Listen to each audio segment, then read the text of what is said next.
Welcome back to the podcast. I'm going to do a short episode solo this week in honor of my oldest turning 4. She turned 4 this week, and I am not okay emotionally. I think having a 4-year-old, it just feels so big because some of my very first memories are like started around that age. And so I'm like, oh my gosh, like she's just getting so big. I can't believe that I have a 4-year-old and that I have 3 kids. It's all very amazing right now. Um, and we are so blessed. But having Jovie turn 4 this week has made me reflect on a lot. And I think also just because I'm in the birthing space, I am very reflective on my births and um, my pregnancy and birthing experiences. So I wanted to hop on here as a birth worker and as a mom and share things that I would do differently if I could go back in time at my last 3 births and in postpartum. Um, I I think just from podcasting, interviewing women, from attending births, and then everything that I've learned, I've done the absolute best I could in each situation.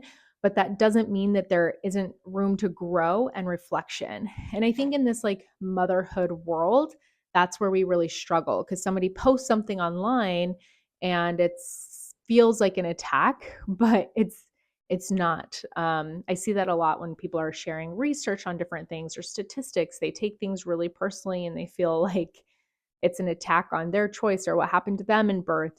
And I don't think that it's not about you. It's about taking what you can learn and grow from and doing that. And what doesn't apply to you, you let it go.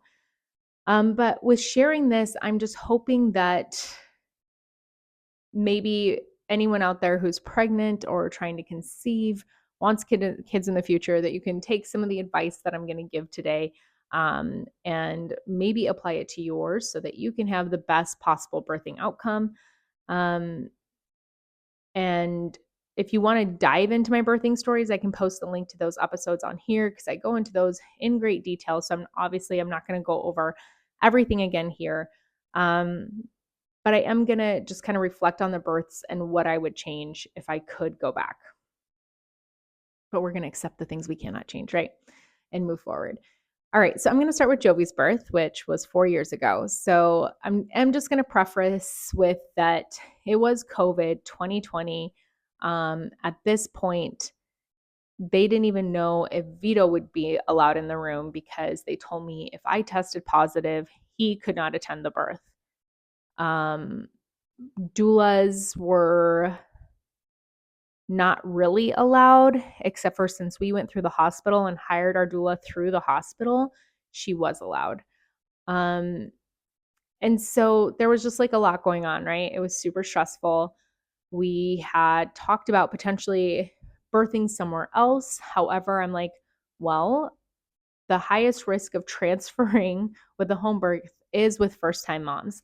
I don't want to transfer to the hospital by our house where I don't know anybody and I'm probably going to be treated terribly for attempting a home birth. I wanted to be at the hospital that I worked at the time with the midwives that I worked with and feel more comfortable there. So I do feel like that was the best decision for me at this time.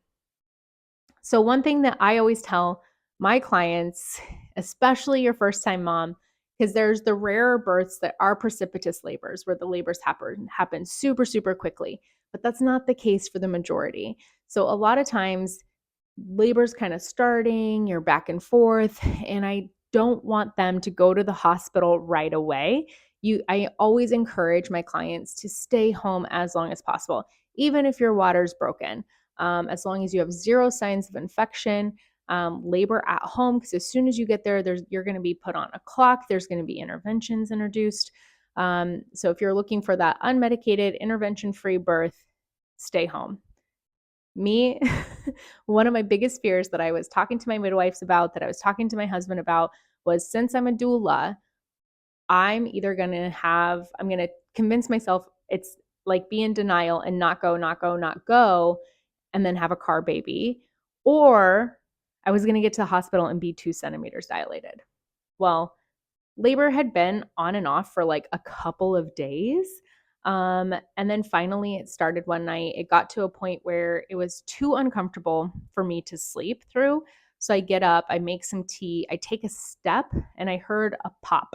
I take another step, and my water just like gushes everywhere. And then the contractions did start more regularly after that. They were super tolerable, but I called my midwife to let her know that my water broke. And she was just like, do you want to stay there? Do you want to come in? Like, very, like, this is up to you.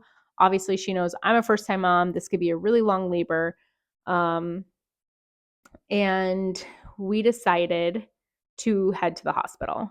Um, I think also this is where it's really important for your partners to be educated, because obviously, like, Vito's never been through this before and he's super anxious now. He's like, your water's broken, we got to go. And this is why I encourage partners to take a birthing course with you. Vito took one with me. He married a birth worker, and still he was like, let's get out of here. Like, I don't want this baby flying out at home. We got to go. I wish I would have stayed home. That's going to be the first decision that I wish I could have changed about my first birth. Was I got to the hospital way too early. I got there, I was 2 centimeters dilated. Crazy story. 9 hours later, I was still 2 hours dilated, except for my midwife kind of held my cervix in a contraction, and I literally went from a 2 to a 5. So I think that the baby was just kind of stuck, which I actually think could be scar tissue from a biopsy. I think that can contribute to it. I talked to somebody else about that later. But I wish I would have stayed home. I wish I would have rested. I was so exhausted at the end of my labor. I was in labor for like 19 hours. I was so exhausted at the end of my labor that like I don't know, I just wasn't in a good place because it was so physically hard and long. I wish I would have taken something to help me sleep and like gone back to bed and rested as much as I could. So that would be the first tip that I would have gone back and given myself, was stay home, labor at home, take a bath, try to sleep, um, and don't go until you're in active labor. The other thing that I would have changed with my first birth, and I got this tip from Morgan McDermott, which came on the podcast, is I would have taken Anne Gillagan's. She has an Anne Gillagan's guide, and I did a consultation with her before I had Carlo. I wish I would have known about her before my first birth. So Anne Gillagan has been a nurse for like 30 years, and she is amazing. She came up with this thing called Anne Gillagan's Guide, and she has like a 90 something percent rate of getting babies to turn in labor that are like sunny side up. And she has this whole thing worked out. So even any of the patients that come into the hospital, that even before they're going to get induced, she'll be like, oh, okay, you're going to induce, let's do this first. And it helps, her guide helps get the baby into the perfect position. And even sometimes just from her putting them in these different moves, the baby drops and labor starts and it's smooth. So if your baby's in the perfect position, your labor is going to go 1,000 times easier and smoother than a baby that is OP, which is sunny side up. And Jovie was sunny side up. Plus, she was asynclitic. So basically, Jovie was facing the wrong way. You want the baby's nose facing your back. She was sunny side up, so her face was up. Plus, asynclitic, she was tilted in my pelvis. So we were working very, very hard to get her into the right position. And had I had this guide in advance, I am confident that it would have helped a lot. So anybody out there, follow Anne Gillagan on Instagram. I'll include her handle in the show notes. If you're a doula, this is an amazing tool to have. get a consultation with her, get that education. That's what I did. I got a consultation with her. I got the education to have on hand to use for future clients who are getting induced, who need help getting baby in the right situation or right position. So first birth, I wish I would have stayed home longer, and I wish I would have had Anne Gilligan's guide before I had my first. Okay, so what I would have changed first time postpartum is a whole lot, but basically, I would have not had any of those apps tracking every single thing. I would not have been taking any sort of sleep courses. From a young age, I was taking these sleep courses with Jovie, trying to figure out this perfect schedule. And that really took away from the newness of postpartum. Granted, she was also in the NICU for a week, so that was really, really tough. And I think that transition home, then I just felt like I had to do everything perfectly to keep this baby alive. And I really, really stressed myself out. And I also think that I stressed Jovie out. I think they pick up on our energy 1,000%. So if you're super, super anxious, your baby picks up on that energy too. And by me trying to follow this perfect schedule and being like, okay, she ate 8.5 minutes on this side and 2.5 minutes on this side. She took a 2 hour nap and then, oh, she slept for 5 minutes. I got to put that in. And then this and then that. And like, oh no, she only got 14 and a half hours of sleep today instead of 15 hours of sleep.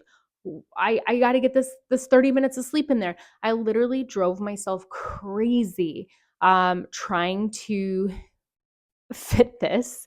And postpartum was very, very, very hard for me. And I was already anxious. So adding this stuff in there made it 100 times worse. So I would have just trusted myself. I would have tapped into the intuition that I know is in there. I would have trusted myself and trusted my baby to give me the cues that I needed. I would have relaxed a little bit more and just enjoyed that postpartum season. Okay, so baby number 2, what would I do differently? Absolutely nothing. So, baby number 2, I went to this magical healer lady throughout all my pregnancy. She was in the perfect position. Toula's birth was picture perfect to me. I throughout all pregnancy and labor, I didn't have one cervical exam. I went into labor when my body was ready. I headed to the birthing center. I got into the tub and I stayed there until I pushed her out. I had a beautiful water birth with her. I did have a postpartum hemorrhage, although I didn't feel anything. Like I didn't have the symptoms of a postpartum hemorrhage. So no low blood pressure, lightheadedness, nothing. And then even postpartum with her was amazing. I didn't use that stuff. I relaxed. I trusted myself. The transition with her was so easy to me. Honestly, I didn't think it was a big deal at all going 1 to 2. I just kind of trusted and let go. And baby number 2 was great. So, things I would have done differently with baby number 3 is, and this one's going to be controversial, but that's okay. I don't want to say I would have lied about when my last period was, but maybe I would have because it caused a ton of stress at the end of my pregnancy. So I would have refused early ultrasound dating, although they say that that is the most accurate for a due date.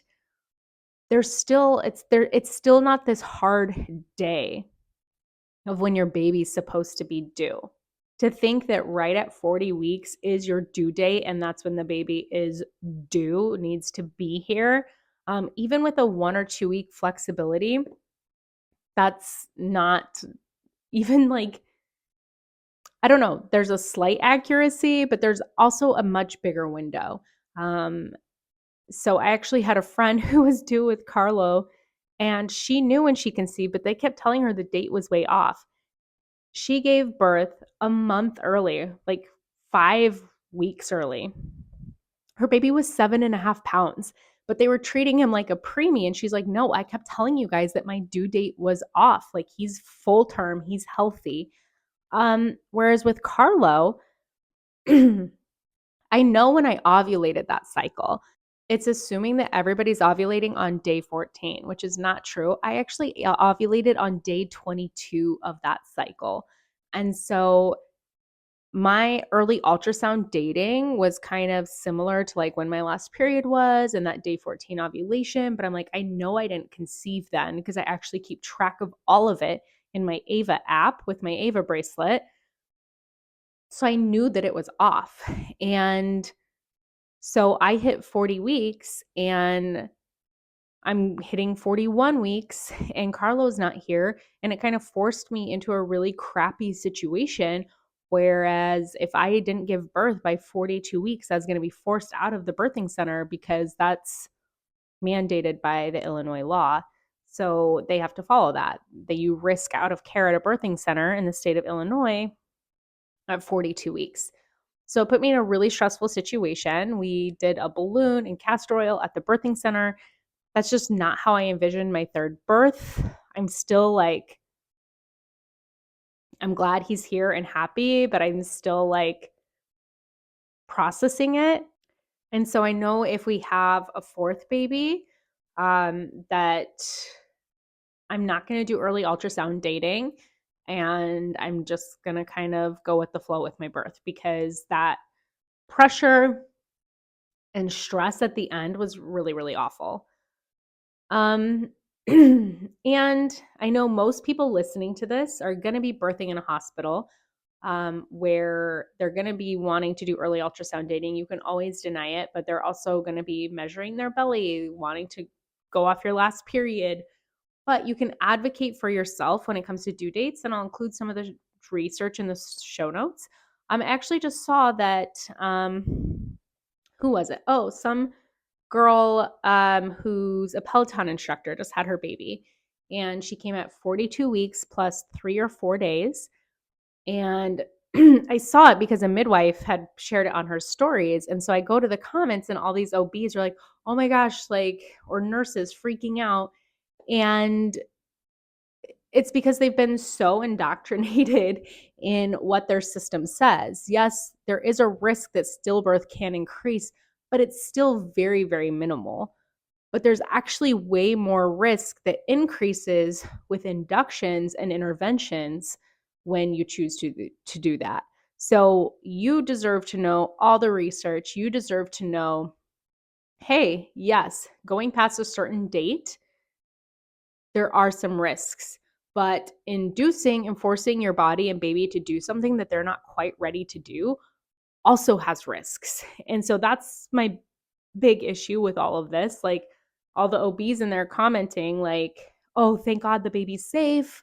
And it's like, okay, but how many inductions have you done where it leads to fetal distress and then C-section and then other adverse outcomes, because all those things lead to way more risk and way more adverse outcomes. So um so yeah, I wouldn't be set on a date. I would have really advocated for that ovulation date and asked them to change my due date. Let them know I know this is when I conceived. I don't need an early ultrasound test. Um, and that would have given me another week at the birthing center, and we probably would not have had to intervene. I'm sure he would have come on his own because the day before we did the induction, I started losing some mucus plug, and with all my births, that was followed very closely within a day or two of the baby coming. So I would have advocated for that. Postpartum with Carlo, I wouldn't have changed a thing. I had learned from my other two, just I barely left my room for an entire week. I got breakfast in bed every day. I didn't cook, I didn't clean, I didn't do anything. My second week, I would come downstairs, but I wouldn't go do anything. I didn't cook, I didn't clean, I didn't anything. Third week, started doing small things, but still like super, super minimal.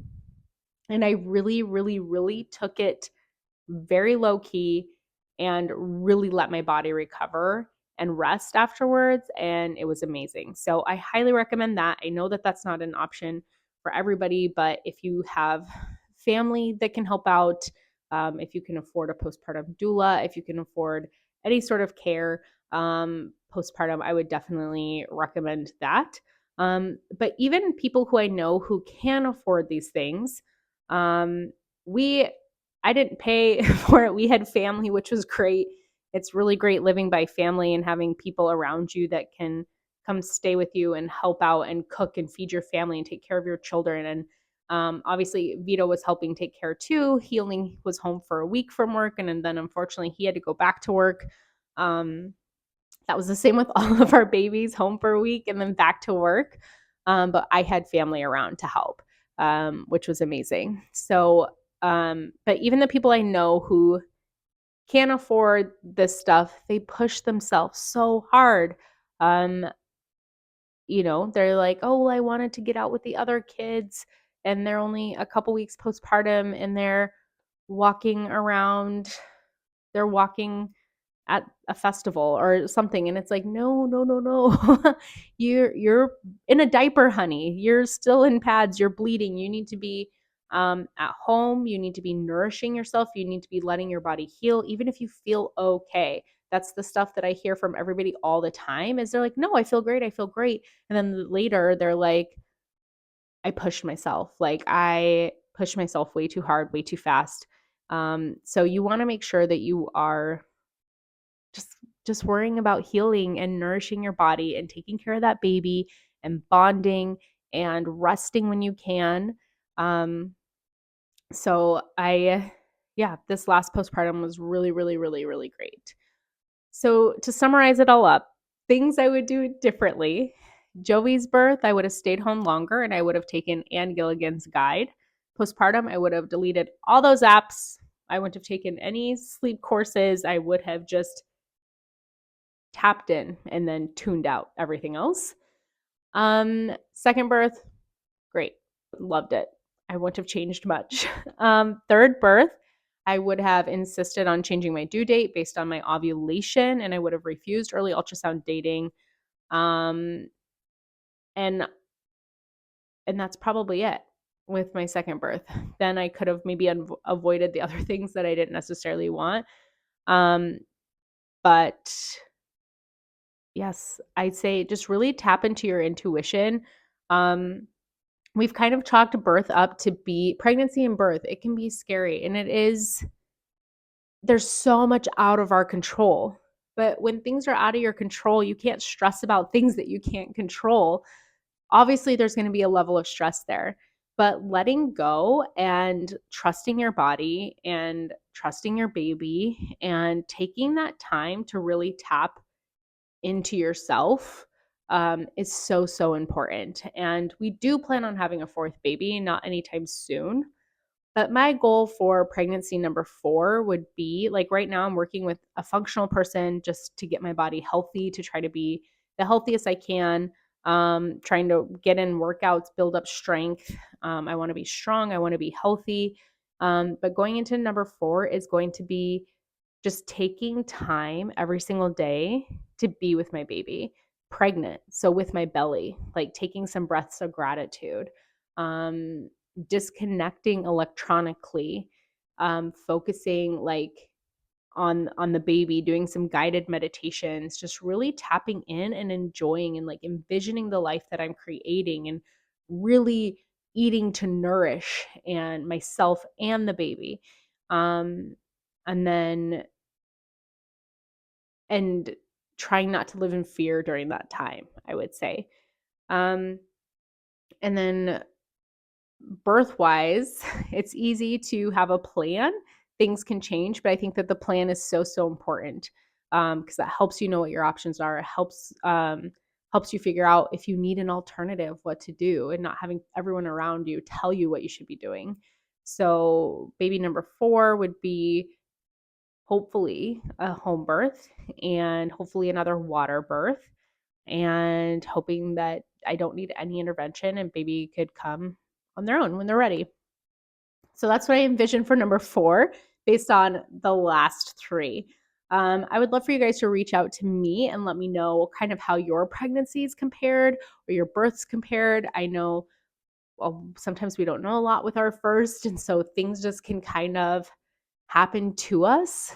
And If you want something different with your second, let me know. I am finished with my birthing course and I'm just looking for moms to go through it I want to equip you with as much information as you can have so that you feel like you can advocate for yourself, that you feel that when you don't want to be touched, that nobody's going to touch you. And when you say, no, I'm good in this position, that you can stay in that position and that you're not going to feel coerced or fear mongered and that you can be the one calling the shots in your birth. So that was kind of my goal of this course. And I'm really, really excited it's done. So if that is you, reach out to me. I haven't fully released it to the public yet, but it's here, it's available.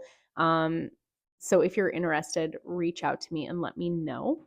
But I just wanted to share this with you because, like I said, just reflecting on everything since Jovie turned 4, and I'm like, man, what would I do different? Like as a birth worker, what changes would I make, and what can I share with other people so that they hopefully are like, oh, I never thought about that.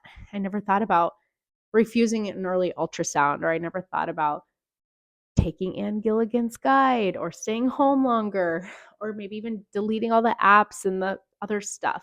Even that like milestone that's supposed to like tell you the leap or the wonder years, like what leap your kid is going through, that stressed me out because I'm like, they're like rain cloud days and happy days and they didn't all match up. And I'm like, oh my gosh, like it drove me crazy. So I was like, nope, we're done. Um, so that really helped me tuning into myself, tuning everything else out. So yes, reach out to me. I want to know how your different labors and births and postpartum compared. And then if you're interested in the course, definitely hit me up on Instagram, or you can go to my website. I'll have everything in the show notes. And I just want to thank you again so much for taking the time to listen to this podcast. We are in September. Hallelujah. It is almost fall. Yes, I'm that psycho fall person. I'm going to put out my decorations this week. I'm actually surprised they're not out already. We have a little bit of cooler temps here. It's going to get back into the 80s this week, back down to the 70s, low 70s. I think I even saw, no, I didn't see 60s on the map yet. But soon we're going to be in that fall vibe weather. All right. Love you guys. Have a great week.